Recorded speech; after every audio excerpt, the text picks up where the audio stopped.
Revisit books podcast में आपका स्वागत है, जहां हम किताबों को छोटे छोटे ज्ञान में बदलते हैं जिनका आप हर दिन इस्तेमाल कर सकते हैं। बिल्कुल। और आज का जो विषय है वो सच में बहुत ही दिलचस्प है। हाँ, आज के हमारे इस नए विश्लेषण में हम एक ऐसी किताब पर बात करने वाले हैं जो सीधे हमारे दिमाग के काम करने के तरीके को ही चुनौती देती है। इस किताब का नाम है cleaning up your mental mess, जिसे डॉक्टर कैरोलीन लीफ ने लिखा है, जो कि एक कॉग्निटिव न्यूरोसाइंटिस्ट हैं। जी, और साथ ही एक कम्युनिकेशन पैथोलॉजिस्ट भी हैं। मैं पढ़ रही थी कि पिछले 38 वर्षों से उनका जो शोध है ना, वो मुख्य रूप से इसी एक सवाल पर केंद्रित रहा है कि हमारा मन हमारे भौतिक मस्तिष्क की संरचना को कैसे बदल सकता है। बिल्कुल। तो चलिए हमारी चर्चा के पहले हिस्से यानी इसके ओवरव्यू से शुरुआत करते हैं। डॉक्टर लीफ का ये काम आज के समय में बहुत ज्यादा प्रासंगिक हो जाता है। सही बात है। यानी जो चिंता है, हाँ, चिंता वो एक तरह से वैश्विक महामारी का रूप ले चुके हैं। बिल्कुल। और हम अक्सर इन मानसिक स्थितियों को ना एक लाइलाज बीमारी मानकर डर जाते हैं। मैं खुद कई बार घबरा जाती हूँ। देखिए, इस डर का मुख्य कारण ये है कि हमारे आधुनिक समाज ने हमें यही सिखाया है। हमें लगता है कि अगर दिमाग में कुछ सही महसूस नहीं हो रहा है तो वो एक क्या कहते हैं इसे, एक डिसऑर्डर है या कोई गहरा दोष है। बिल्कुल। लेकिन डॉक्टर लीफ की किताब इसी बुनियादी सोच को पूरी तरह से पलट देती है। ये किताब एक बहुत ही स्पष्ट संदेश देती है कि चिंता, अवसाद या तनाव कोई बीमारियां नहीं है। तो अगर ये बीमारियां नहीं हैं, तो फिर आखिर हैं क्या? ये असल में हमारे शरीर और मन के अलार्म सिस्टम्स हैं, या आप कह सकते हैं कि चेतावनी के संकेत हैं, वार्निंग सिग्नल्स। अच्छा, इसे एक स्मोक डिटेक्टर की तरह समझा जा सकता है। स्मोक डिटेक्टर मतलब जैसे बिल्डिंग्स में आग लगने पर अलार्म बजता है? हाँ, बिल्कुल वैसा ही। देखिए, जब घर में आग लगती है तो अलार्म बजता है। अब अलार्म खुद कोई समस्या थोड़ी है। हाँ, वो तो सिर्फ बता रहा है कि आग लगी है। सटीक। वो सिर्फ ये बता रहा है कि कहीं कुछ जल रहा है जिसे बुझाने की जरूरत है। अब अगर आप अलार्म का तार काट देंगे तो आग नहीं बुझेगी ना। सही कहा, अलार्म को बंद करने से समस्या हल नहीं होगी। ठीक वैसे ही जीवन में आने वाली जो बाहरी परिस्थितियां हैं या घटनाएं हैं, उन पर हमारा कोई नियंत्रण नहीं होता।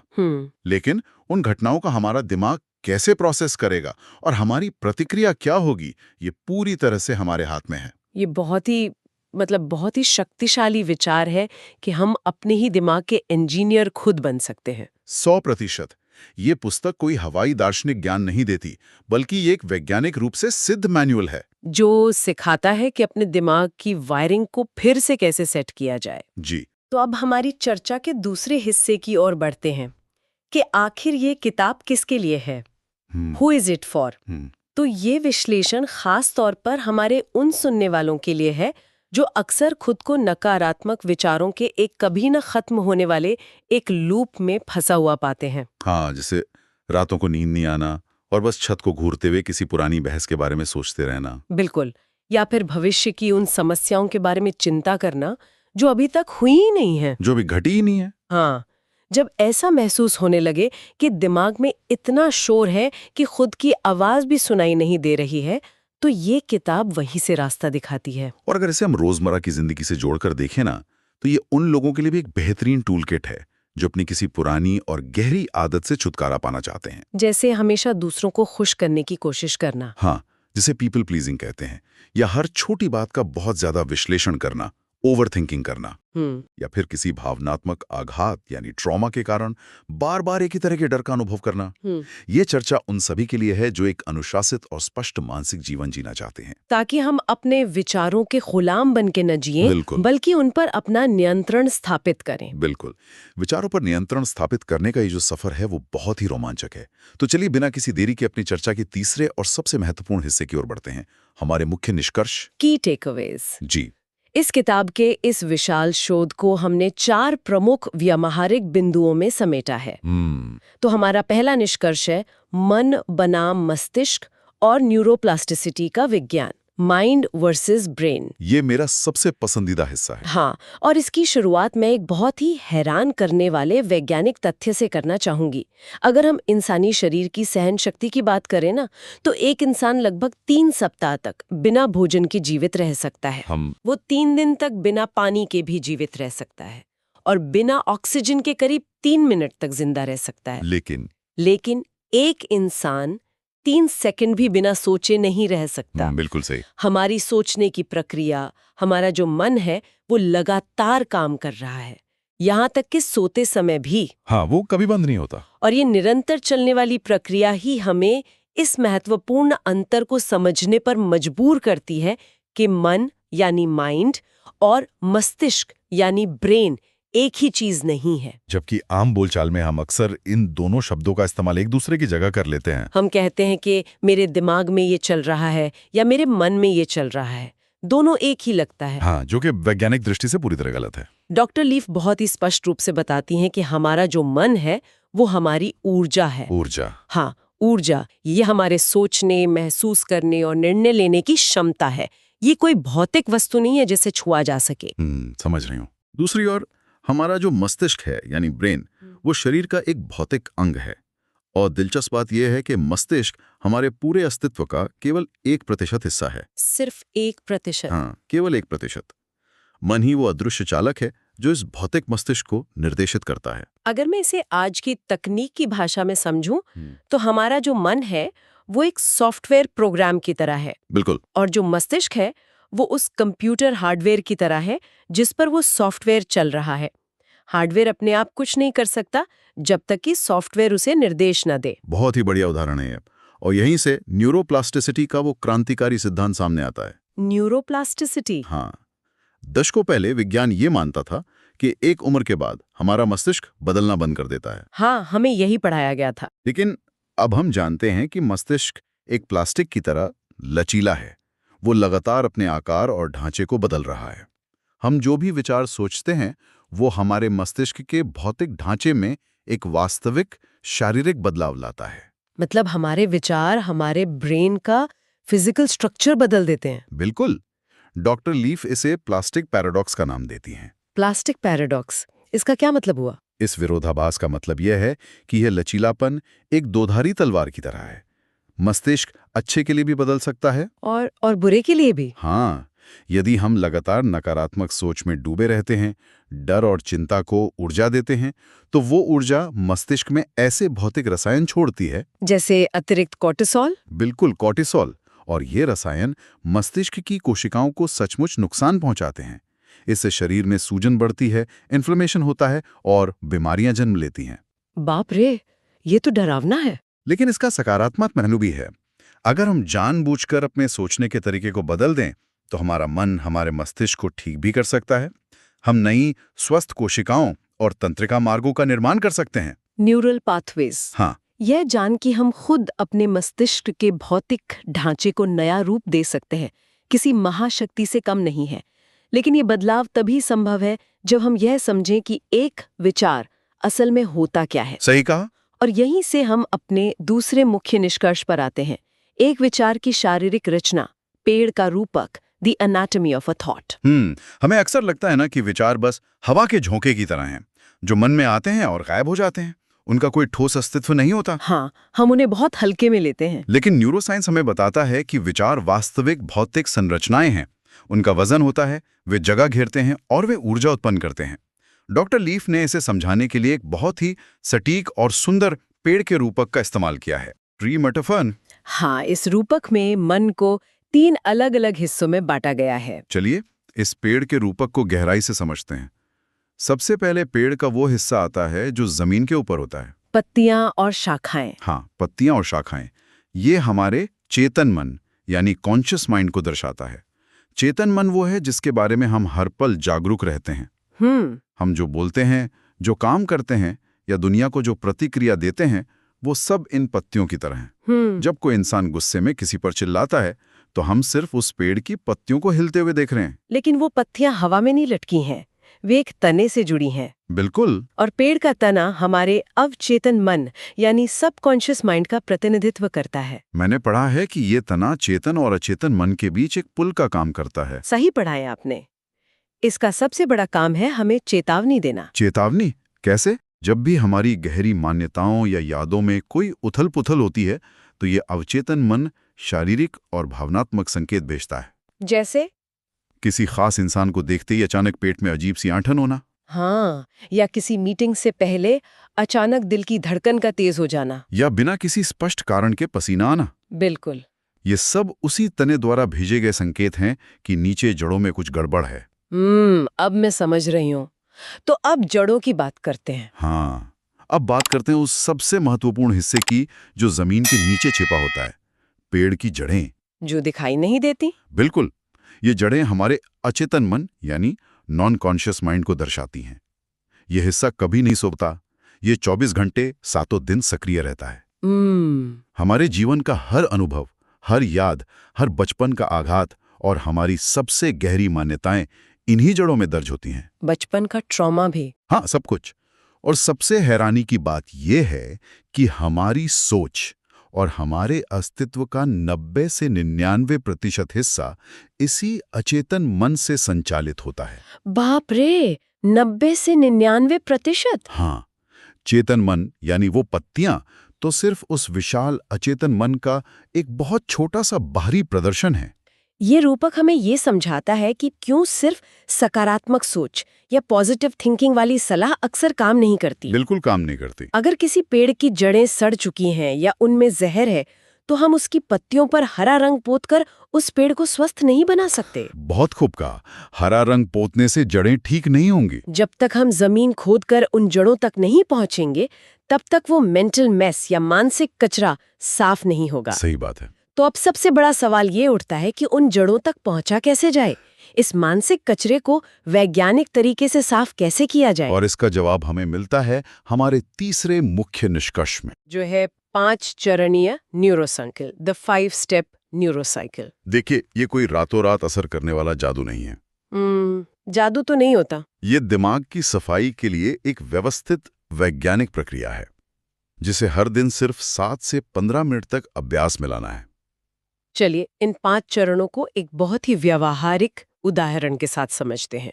मान लीजिए दफ्तर में किसी सहकर्मी ने आपको एक बहुत ही व्यंग्यात्मक या सार्कास्टिक ईमेल भेजा है। ऐसा तो अक्सर होता है। हाँ, और उसे पढ़ते ही आपको भयंकर गुस्सा और तनाव महसूस होने लगता है। तो इस स्थिति में न्यूरोसाइकिल का पहला चरण शुरू होता है, गैदर यानी एकत्र करना।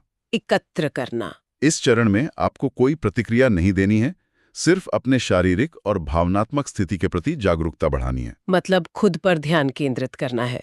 हाँ, खुद पर ध्यान केंद्रित करके ये महसूस करना है कि मेरा दिल तेजी से धड़क रहा है, मेरी मुट्ठियां कस गई हैं और मुझे बहुत तेज गुस्सा आ रहा है। ये बिना खुद को या सामने वाले को जज किए सिर्फ जानकारी एकत्र करने का चरण है। इसके बाद आता है दूसरा चरण, रिफ्लेक्ट यानी गहराई से विचार करना। जी।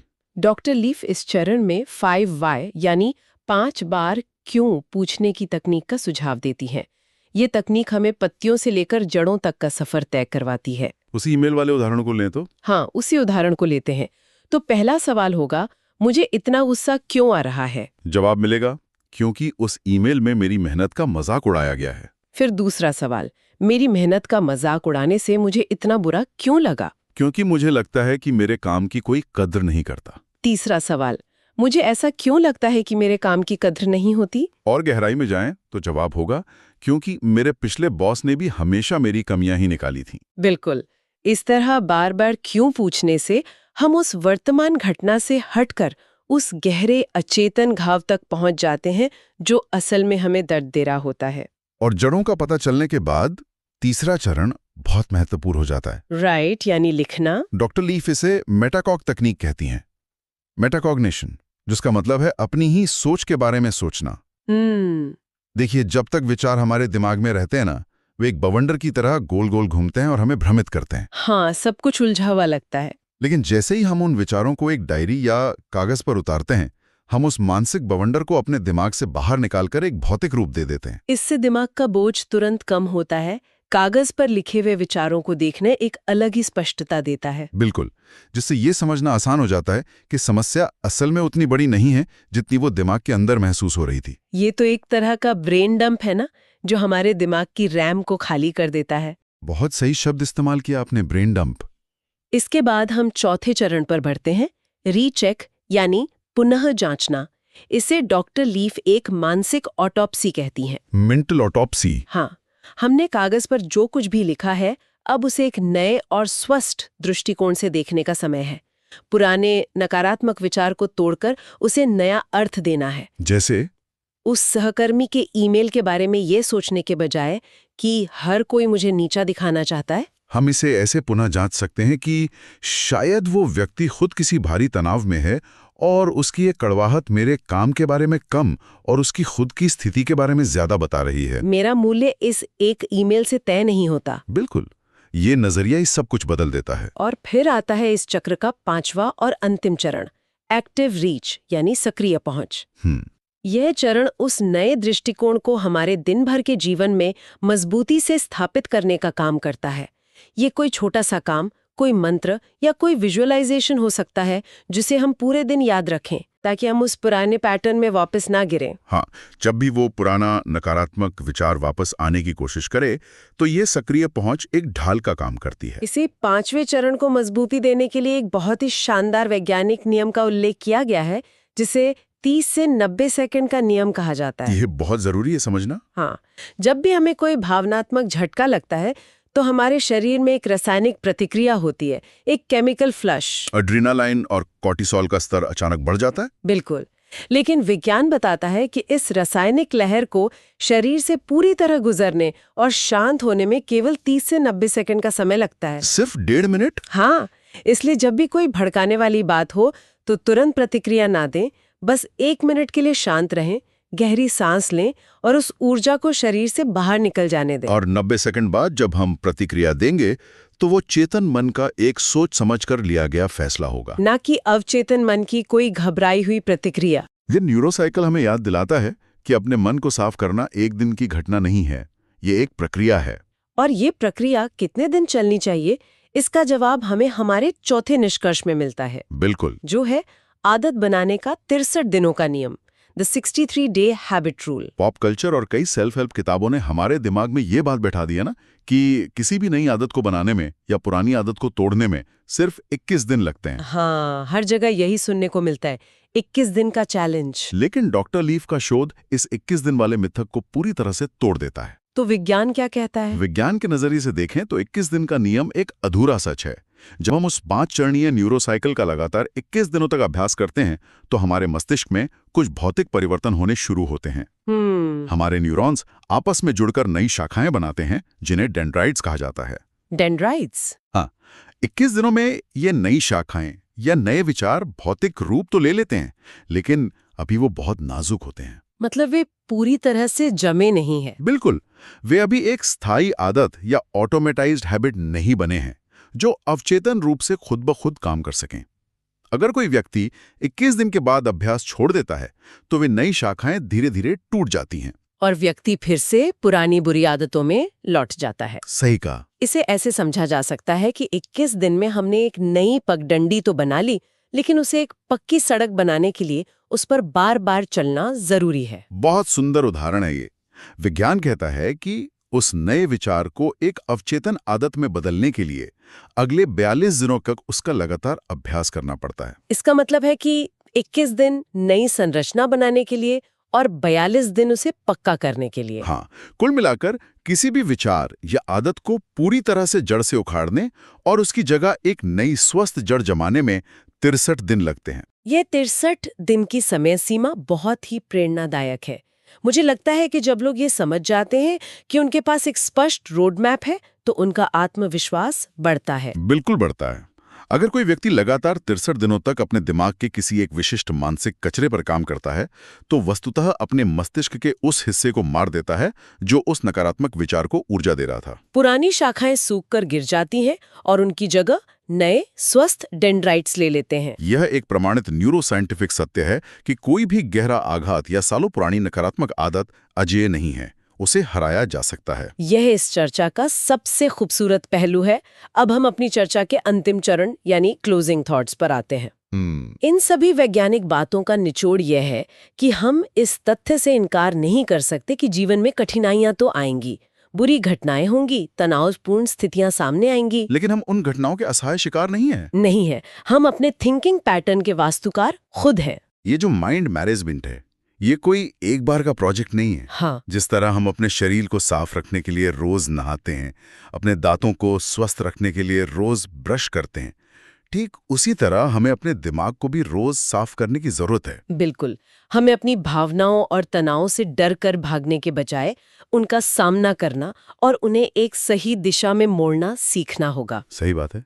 चर्चा खत्म करने से पहले मैं सुनने वालों के लिए एक ऐसा विचार छोड़ना चाहती हूँ जो शायद हमारी अपनी पहचान को ही चुनौती दे दे। कैसा विचार? हम अक्सर कहते हैं ना कि मेरा स्वभाव ही ऐसा है या मैं बचपन से ही ऐसा इंसान हूँ। हाँ, लोग अक्सर इसे बहाने की तरह इस्तेमाल करते हैं। लेकिन अगर ये सच है कि हमारा दिमाग हर विचार के साथ भौतिक रूप से बदल रहा है और अगर हम 63 दिनों के अभ्यास से अपने मस्तिष्क की तारों को पूरी तरह से फिर से जोड़ सकते हैं, यानी रीवायर कर सकते हैं। हाँ, तो क्या इसका मतलब ये है कि हमारी पर्सनालिटी या हमारा जो स्वभाव है वो असल में कोई स्थायी चीज है ही नहीं? ये तो बहुत ही गहरा सवाल है। अगर हम चाहें तो क्या हम हर 2-3 महीने में अपने सोचने और दुनिया को देखने के नजरिए को बदलकर एक बिल्कुल नए इंसान के रूप में जन्म ले सकते हैं?